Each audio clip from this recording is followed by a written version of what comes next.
Well, I started playing golf a few years ago, and to be quite honest, I'm just not even good at it.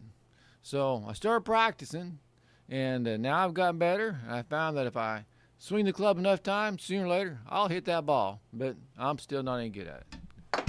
So the word practice is an interesting word.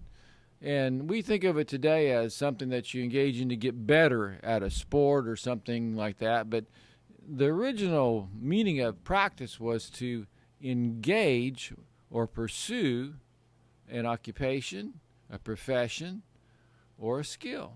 And so if someone was saying, well, they are a practicing doctor, well, it just meant that, they were practicing medicine, that they were not just a doctor, but they were actually actively engaged in pursuing that occupation. As Christians, shouldn't we be practicing Christians? And I had a professor, and he would not carry home any cough medicine in a brown paper bag. And back in the day, people would buy liquor and they would carry it in a brown paper bag because you couldn't see what they were drinking. And they would leave it in the brown paper bag. They would drink it. You may know they were drinking liquor, but you didn't know what it was. But it became well known that if you saw someone with carrying a brown paper bag, that they were probably drinking liquor.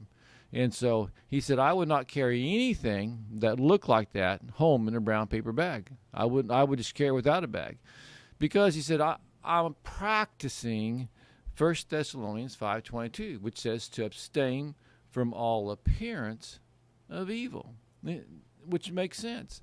Now, it's not that we worry about what people think, but it's not about what people think about you and I. You and I, we are ambassadors of Christ. We bear the name of Christ. We're called Christians.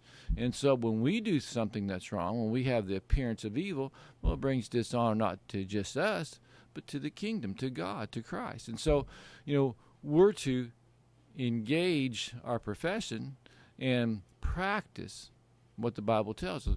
So we want to be doers of the word and not hearers only. Just something to think about. Try being a practicing Christian.